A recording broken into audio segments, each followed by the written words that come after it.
প্রিয় দর্শক, ঐক্য স্টোর সংবাদপত্রে বাংলাদেশ অনুষ্ঠান থেকে আপনাদের শুভেচ্ছা জানাচ্ছি। বিভিন্ন জাতীয় দৈনিকে প্রকাশিত খবরের বিশ্লেষণ নিয়ে আমাদের আজকের এই অনুষ্ঠানে অতিথি হিসেবে উপস্থিত আছেন ঢাকা সাংবাদিক ইউনিয়নের সভাপতি বিশিষ্ট সাংবাদিক কুদ্দুস আফরাদ ভাই। স্বাগত আপনাকে। ধন্যবাদ আপনাকে, শুভেচ্ছা। পত্রপত্রিকার কয়েকটা হেডলাইন পড়ি, তারপর এটা নিয়ে আমরা একটু আলোচনা করব।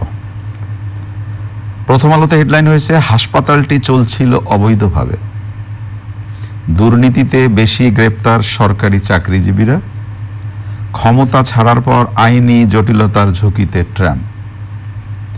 সমকালে হেডলাইন হয়েছে, সরকারি প্রণোদনা, ছোট উদ্যোক্তারা ঋণ পাচ্ছেন না, বড়দের জন্য বরাদ্দের ৮৬%। সাউন্ডপ্রুফ টর্চার সেলে চিকিৎসা, যুক্তরাষ্ট্রের পরিস্থিতি ঘোলা করতে চাইছেন ট্রাম্প। বাংলাদেশ প্রতিদিনে হেডলাইন হয়েছে, ভ্যাকসিন সুখবরের অপেক্ষায় বিশ্ব, সবাই নিরাপদ না হলে কেউই নিরাপদ নয়, বৈশ্বিক আলোচনায় আমাদের মাননীয় প্রধানমন্ত্রী বলেছেন। ইত্তেফাক হেডলাইন করেছে, যুক্তরাষ্ট্রে নির্বাচন পরবর্তী পরিস্থিতি নিয়ন্ত্রণে সেনাবাহিনীকে কাজে লাগানো হবে। মানবজমিন হেডলাইন করেছে, সিসিটিভিতে এএসপিকে হত্যার দৃশ্য, করোনা জরুরি সেবায় এখনো অনেক ঘাটতি। আমাদের সময় হেডলাইন হয়েছে, নামেই মাদক নিরাময় কেন্দ্র মাইন্ড এইড, রুট কমিয়ে ঢাকায় চলবে 22 কোম্পানির বাস। জনকণ্ঠে হেডলাইন হয়েছে, চ্যালেঞ্জে নতুন বই। ভোরের কাগজে হেডলাইন হয়েছে, হাসপাতাল না টর্চার সেল। কুদ্দুস আফরাদ, একটা বিষয়ে আমরা মনে হয় আলোচনা শুরুতে বলতেই পারি, কোনো কিছু অভিযোগ হলেই আমরা হাসপাতাল নিয়ে কি বলবো উচ্চকিত হয়ে যায়, দুর্নীতি নিয়ে কথা বলি। তাহলে এই যে এতদিন ধরে চলে এই বিষয়গুলো চলে কি করে? যেমন একটি প্রথম আলোতে হেডলাইন হয়েছে, হাসপাতালটি চলছিল অবৈধভাবে এবং এই হাসপাতালে একজন পুলিশ কর্মকর্তাকে পিটিয়ে হত্যা করা হলো। তাহলে এখন যে অভিযোগগুলো উঠছে এই হাসপাতালটা নিয়ে, আগে কেন উঠে না? ধন্যবাদ আপনাকে। আমি ঢাকা জেলা যে সিভিল সার্জন তার উদ্ধৃতি দিয়ে শুরু করি আলোচনা। তিনি গতকাল ওই কথিত নিরাময় কেন্দ্র বা হাসপাতাল বলাটা ঠিক হবে না, এটা ওইখানে উনি ভিজিট করেছেন। ভিজিট করে উনি সাংবাদিকদের যে কথাটা বলছেন সেটা হচ্ছে যে তাদের তো কোনো গোয়েন্দা সেল নাই, 1। 2, এই নিরাময় কেন্দ্রের একটা আবেদন তাদের দপ্তরে আছে, কিন্তু এটাকে অনুমতি দেওয়া হয় নাই। মানে অনুমতিটা নাই, ওনারা চালিয়ে যাচ্ছেন। 3 হচ্ছে যে তাদের আড়ালে রেখে এরকম ঢাকায় আরো অনেক হয়, তাদের ইন্সপেকশন টিম। আমরা জানি যে স্বাস্থ্য অধিদপ্তরে একটা ইন্সপেকশন টিম আছে। এখন বিষয়টা হচ্ছে, সব কিছুতে যদি তেল লাগে, সয়াবিন, সরিষা, ঘি, অর্থাৎ যখন একটা আবেদন পড়ে সেই আবেদনের ব্যাপারে একটা টাইম ফ্রেম যদি বাধা থাকে যে 3 মাসের মধ্যে এটা হয় মীমাংসা করবে, নাহলে বাতিল করে দিবে। এখন দেখা যায় যে ওই আবেদনটা দিয়ে অনেকে কাজ শুরু করে দেয়। হ্যাঁ, এটা অন্যান্য ক্ষেত্রে এরকম হয় না, কিন্তু হাসপাতালটা খুব সেন্সিটিভ, মানে একটা স্থাপনা, খুবই সেন্সিটিভ। হাসপাতাল বলেন, শিক্ষা প্রতিষ্ঠান বলেন, এইসব জায়গাগুলো হচ্ছে খুব একটা আবেদন দিয়েই যদি শিক্ষা প্রতিষ্ঠান খোলা যায়, ইউনিভার্সিটি খোলা যায়, কথা বলছি, একটা আবেদন দিয়েই যদি ওই আপনার এই ব্যাংক খোলা যায়, তাহলে একটা আবেদন দিয়ে এই হাসপাতাল খুলবে। কিন্তু বিষয়টা এমন না। বিষয়টা হচ্ছে হসপিটাল, কারণ এইখানে যখন মানুষ একটা সাইনবোর্ড দেখে, কিছু অ্যাপ্রন পরা মানুষজনের দেখে, উপস্থিতি দেখে, তখন মানুষ তার নিরাময়ের আশায় যায়। যেটা কালকে তেজগাঁ জোনের ডিসি জনাব হারুন সাহেবও বলছেন যে আমরা আরও কিছু অনুসন্ধান চালাবো, কারণ এই রুগী তো গেছিল হচ্ছে সরকারি হসপিটালে, সেইখান থেকে কে তাকে উদ্বুদ্ধ করছে ওইখানে নিয়ে যাওয়ার জন্য আমরা এটা জানি। এবং এই ধরনের প্রচুর অভিযোগ আছে। সরকারি হসপিটালগুলোতে এক শ্রেণীর প্রাইভেট লোকজন ওইখানে দিয়ে রাখে, বা সরকারি কর্মকর্তা কর্মচারীদেরও কেউ উদ্বুদ্ধ করে, তারা একটা পার্সেন্টেজ পায়, যে রুগী পার্সেন্টেজ পায়। এই বিষয়গুলো নজরদারিতে নিতে হবে আমি মনে করি। এবং এইটা একজন পুলিশ মারা গেছে, পুলিশ না, উনি একজন বাংলাদেশের নাগরিক। আমি নাগরিক হিসেবে কেসটা দেখতে চাই। উনাকে যেইভাবে রিয়্যাক্ট করছে গভর্নমেন্ট, আমরা অন্যান্য নাগরিকের ক্ষেত্রে সেম রিয়্যাক্ট চাই এবং এইটার দৃষ্টান্তমূলক সাজা পুরো দেশবাসী চায়। কারণ দেখেন, যিনি মারা গেছেন উনি জাহাঙ্গীরনগর ইউনিভার্সিটি থেকে ফার্স্ট অত্যন্ত মেধাবী একজন মেধাবী একটা ছেলে, এবং গতকাল জাহাঙ্গীরনগর বিশ্ববিদ্যালয়ের একদল ছাত্রছাত্রী ডেমনস্ট্রেশন করছে এবং তারা সামাজিক মাধ্যমে যেভাবে ক্যাম্পেইন করতেছে। দুই হচ্ছে সেই করোনাকালে তার যেই বিভিন্ন চিত্রগুলো আমরা দেখলাম, সে খুবই মানবিক সম্পন্ন লোক এবং করোনাকালে লাইফ রিস্ক নিয়ে সে একবার রুট পর্যায়ে যায় নানান খাদ্য সামগ্রী বিতরণ থেকে আরম্ভ করে জনসচেতনতা বাড়ানো সব চেষ্টাগুলো সে করেছে। সেই লোকটা কোনো না কোনো কারণে হয়তো মানসিক একটু সমস্যা ছিল। তার মানে এই নয় আমি একটা হসপিটাল একজন রোগীকে ভালো লোককে দিয়ে আসলাম আর তার ডেড বডি আমি নিয়ে যাব।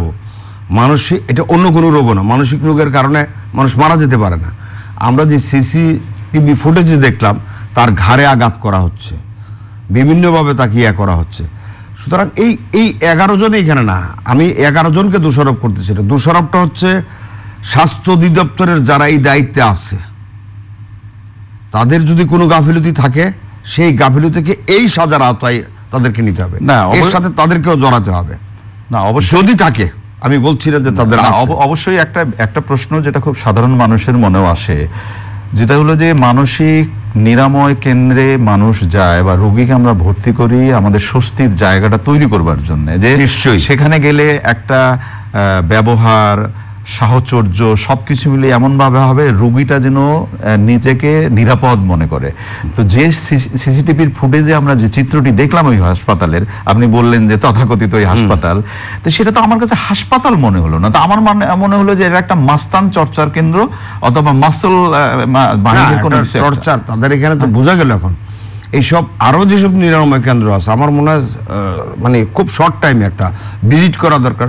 এইসব নিরাময় কেন্দ্রে কি পরিমাণে এরকম টর্চার জায়গা আছে সিনথেটিক দিয়ে, মানে যাতে সাউন্ড না। সেক্ষেত্রে কি আপনার কাছে একটু জানতেও চাই, শাহেদ কাণ্ডের পরে যে হাসপাতাল নিয়ে এত কথাবার্তা উঠলো কুদ্দুস ভাই, শাহেদ সাহেবের এই যে অবৈধ কর্মকাণ্ডের পরে আমাদের হাসপাতাল দিয়ে তো নানা ধরনের নাড়াচাড়া হলো, এটা নাই ওইটা নাই অমুক নাই তমুক নাই। আমরা তখন তো চিন্তা করতে চাইলাম যে সবকিছু বোধহয় পরিষ্কার হয়ে যাবে, তারপরেও কেন হলো না? না, তারপরে হচ্ছে না, ওই যে বললাম যে ইনভেস্টিগেশন যদি না থাকে, যার যে প্রপার কাজে যদি কোনো খামতি থাকে, গাফিলতি থাকে, উদাসীনতা থাকে, নিষ্ক্রিয়তা থাকে, তাহলে সেগুলো হবে না। সেই কারণে হচ্ছে যে টিমগুলো এবং হাসপাতালগুলোর প্রত্যেকটা হাসপাতাল এবং স্বাস্থ্য অধিদপ্তরের প্রধান যে টার্গেট তারা হচ্ছে জিনিসপত্র কিনা, দেখবেন তাদের টার্গেট বেশি, 5,000 টাকা দিয়ে কিনা যায়, ওই টার্গেটটাতে তাদের বেশি মনোযোগ। বেশিরভাগ লোক, একটা ড্রাইভারের, হাসপাতালের একজন পরিচালকের ড্রাইভারের কিভাবে কোটি কোটি টাকার সম্পত্তি হয় এবং এইগুলো দ্রুততম সময়ে এইরকম না। আমার তো মনে হয় সাম্প্রতিক কালে, বিশেষ করে গত 1 বছরে হাসপাতালের যে চিত্র, হাসপাতাল রিলেটেড এই যে নিরাময় কেন্দ্র বলেন, অন্যান্য সেবা কেন্দ্র বলেন, যে চিত্র আসছে এবং এই যে প্রাইভেট, আমরা দেখবো সোহরাওয়ার্দী হাসপাতালের আশেপাশে এপাশ ওপাশ গ্রিন রোডটা পুরোটো এরকম বিভিন্ন জায়গায় ছড়িয়েছে, বিভিন্ন জায়গায় এই যে কথিত ক্লিনিক এবং নিরাময় কেন্দ্র বা হসপিটাল যাই বলেন, এই নামে যে দেদারসে ব্যবসা হচ্ছে, এই ব্যবসাকে কে নিয়ন্ত্রণ করবে? আসলে এটাই প্রশ্ন, যে কে নিয়ন্ত্রণ করবে। আমরা একটু দেশের বাইরে যাই। যুক্তরাষ্ট্রে নির্বাচন হয়ে গেল, আমরা আশা করছিলাম যে এখন পরবর্তী প্রেসিডেন্ট কিভাবে কাজ শুরু করবেন সেটাই বিশ্ববাসী দেখবে, সেটা নিয়ে আলোচনা হবে। কিন্তু পত্রপত্রিকার হেডলাইন তা বলে না। ক্ষমতা ছাড়ার পর আইনি জটিলতার ঝুঁকিতে ট্রাম্প, এবং উনি অলরেডি তার প্রতিরক্ষা মন্ত্রীকে বরখাস্ত করেছেন এবং নানা ধরনের অস্থিরতার খবর পাওয়া যাচ্ছে যুক্তরাষ্ট্রকে ঘিরে। আপনার অনুভূতি কি, মন্তব্য জানতে চাই। যুক্তরাষ্ট্র ধরেন আমাদের ওয়ার্ল্ডের সুপার পাওয়ার একটা দেশ, পুরো ওয়ার্ল্ডকে তারা নিয়ন্ত্রণ করে। তাদের জায়গায় যদি অবস্থা দেখি তখন আসলে পুরো ওয়ার্ল্ডের অন্যান্য দেশের অবস্থা কি হবে এটা ভাবতেই খুব প্রীত অনুভব করি আর কি।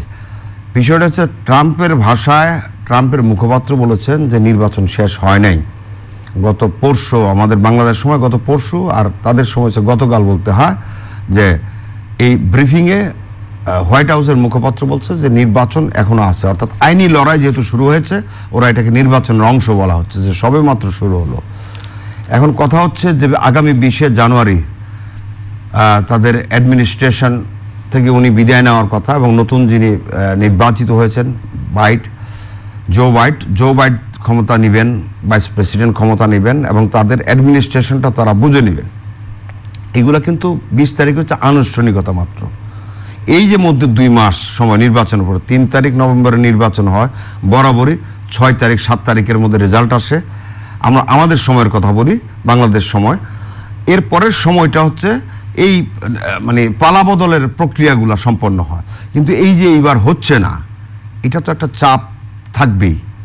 আমি ধরে নিলাম যে 20 তারিখে হয়তো পালাবদল হবে, কিন্তু সেটা কতটা স্মুথ হবে। তো এইবারকার বিশ্বে যুক্তরাষ্ট্রের নির্বাচন মানে একটা নতুন খোরাক দিল, যে রাজনৈতিকভাবে নতুন আলোচনার খোরাক দিল, শাসনতান্ত্রিকভাবেও তাদের যেই নিয়মকানুন আছে, এই নিয়মকানুন তারা হয়তো হারে হারে প্রতিপালন করছে, কিন্তু প্রশ্ন উঠেছে। বড় কথা হচ্ছে তাদের শাসনতন্ত্রের বা তাদের কর্মকর্তাদের বিভিন্ন আচরণ কর্মকাণ্ড নিয়ে একটা পক্ষ কিন্তু প্রশ্ন তুলেছে। সেই প্রশ্নের যথেষ্ট প্রমাণ এখন পর্যন্ত হাজির করতে পারেনি, এগুলো গণমাধ্যমের খবর।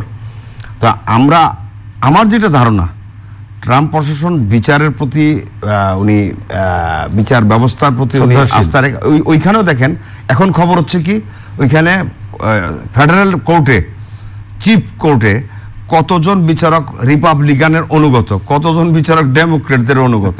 অর্থাৎ এইটা শুধু বাংলাদেশ, ভারত বা অন্যান্য জায়গায় নাই, ওইখানেও দলীয় আনুগত্যের বিচারকরা আছেন। তবে সেখানে বিচার নিয়োগ প্রক্রিয়াটা কিন্তু অনেকটা ফ্রেশ, অনেকটা স্বচ্ছ, অনেকটা ফ্রেশ। নানান প্রক্রিয়া সিনেট হয়ে অনুমোদন নিয়ে তারপরে করা হয়, কারণ এখানে বিচারকদের রিটায়ারমেন্ট নেই আমেরিকা। তো সেই হিসাবে বিচারকরা, আমি নিশ্চয়ই বিশ্বাস করি বিচারকরা সবসময় বিবেক দ্বারা তাড়িত হয়, বিবেক দ্বারা পরিচালিত হয়। এবং ট্রাম্প যাই বলুক, বিচারকের রায় যেহেতু জনমত বাইডেনের পক্ষে, বিচারকদের রায় ওই অনুকূলে আসবে। কিন্তু তার আগে দিয়ে যে ক্ষতিটা হয়ে গেল, সেটা হচ্ছে গণতন্ত্রের সংস্কৃতির যে ক্ষতি। যুক্তরাষ্ট্রকে অনেকে মডেল একটা রাষ্ট্র মনে করে নির্বাচনে, এই যে সংস্কৃতির যে ক্ষতি হয়ে গেল, এই ক্ষতিটা পুষিয়ে নেওয়া আগামী বিশ্বে আগামী সময়ে খুব কঠিন হবে। আমরা একটু বিদেশ থেকে আবার দেশে আসি। দৈনিক সমকালে একটা রিপোর্ট হয়েছে যে ছোট উদ্যোক্তারা ঋণ পাচ্ছেন না। সরকারি প্রণোদনার ব্যাপারে বড়দের জন্য বরাদ্দের 86% বিতরণ করা হয়, বড়রা পান। তাহলে প্রণোদনার ব্যাপারটা তো আসলে এমন হওয়া উচিত যে যাদের হাতে তুলে দিলাম সে স্বপ্নটা ওখান থেকে শুরু করবে। বড়দের আমি যদি তেলে মাথায় তেল দেই তাহলে তার লাভ হলো না। যে মাথায় তেল নেই সেই মাথায় তো আমার তেল দিতে হবে। কি মনে করেন আপনি? এটা একটা খুবই উপযোগী রিপোর্ট।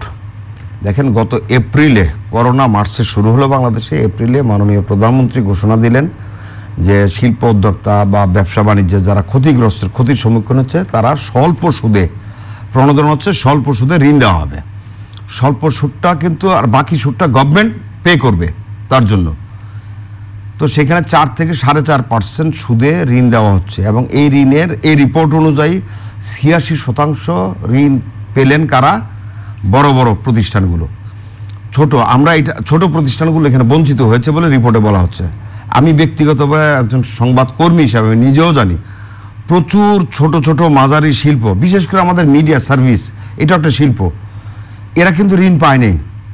এরা বিভিন্ন জায়গায় গেছে এবং এদেরকে কোনো ক্যাটাগরিতে ফেলা হয় নাই। একইভাবে ছোট ছোট শিল্প প্রতিষ্ঠান যেগুলো আছে, ছোট ওষুধ কারখানা আছে, অন্যান্য জিনিস আছে, ছোট ছোট যা আমাদের যে, এরা কিন্তু হচ্ছে ঋণ নিয়ে ঋণ ফেরত দিয়ে দেয়, ঋণ মেরে দেয় কিন্তু বড়রা। কিন্তু দেখা গেল এইবারও এই ঋণগুলা বিতরণে যাতে শর্ট, অর্থাৎ খুব সুবিধা হয়। একটা বড় লোককে আমি 500 কোটি টাকা দিয়ে দিলাম, 200 কোটি টাকা দিয়ে দিলাম, একজনের কাছে দিয়ে দিলাম, তদারক করলাম ইত্যাদি ইত্যাদি। আর ঋণ বিতরণে যে নানান রকম 900-এর ব্যবস্থা আছে, এটাও বড় প্রতিষ্ঠানে দিলে ব্যাংকের কোনো একটা বিশেষ শ্রেণী লাভবান হয়। কিন্তু ছোট প্রতিষ্ঠান থেকে সেই লাভবানের সুযোগ থাকে না বলি সাধারণত ছোট প্রতিষ্ঠানকে নানানভাবে আড়ানো হয়। দেখেন, 2-3 বার এটা কয়েক দফা বাংলাদেশ ব্যাংক থেকে তাগদা দেওয়া হয়েছে যাতে ছোট প্রতিষ্ঠানকে ঋণ দেওয়া হয়, এবং সেই কিস্তির মেয়াদ বাড়ানো হয়েছে। নভেম্বরের 30 তারিখ লাস্ট পর্যন্ত সময় আছে। অনেক ব্যাংকাররা বলছেন যে তাদের কাছে ছোট প্রতিষ্ঠানরা আসছেন না। অথচ এটা জাস্ট উল্টো চিত্র। ব্যাংকারদের উপরের স্তরের এই খবর পৌঁছানো হচ্ছে, কিন্তু নিচু স্তরে ব্যাংকের বিভিন্ন শাখা এবং ঋণ বিতরণের যেসব তাদের ডিপার্টমেন্টগুলো আছে, এখানে প্রচুর চাপ আছে ছোট ছোট শিল্প প্রতিষ্ঠানগুলোর ঋণ নেওয়ার, কিন্তু তারা তাদেরকে নানানভাবে বিদায় করছেন। আমি মনে করি, যেটা আমার ব্যক্তিগত অনুভূতি, এক লাইনে শেষ করি, এটা হচ্ছে এইখানে যে 9-6 একটা ব্যবস্থা আছে, এই সুযোগটা তারা কম পান। মানে ছোটদের দিলে 9-6 করা কম হয়, কারণ এটা ছোট ঋণ দিবে, কত টাকা নিতে পারবে একবারে, এটা হচ্ছে। কিন্তু ঢালাওভাবে আমি অভিযোগ করছি না। একটা কথা হচ্ছে যে এইখানে যদি আসলে আমাদের ছোট শিল্পরা হচ্ছে সবচেয়ে বেশি পে করে, তাদের ঋণ ফেরত দেয়, তাদেরকে তারা বঞ্চিত হলে আমরা ক্ষতিগ্রস্ত হয়ে গেলাম। অসংখ্য ধন্যবাদ আপনাকে। প্রিয় দর্শক, ছোট ছোট স্বপ্ন নিয়ে কিন্তু আসলে বড় স্বপ্নটা গড়ে ওঠে। আমরা যদি যে মানুষটি হাত বাড়িয়ে দিচ্ছে আরেকটু হাত বাড়িয়ে দিলেই যদি তাকে একটু স্বপ্ন দেখানো যায়, সেই কাজটি বোধ করি আমাদের করা দরকার। ভালো থাকবেন সবাই। আগামীকাল নিশ্চয়ই এই সময় আবার কথা হবে। খোদা হাফেজ।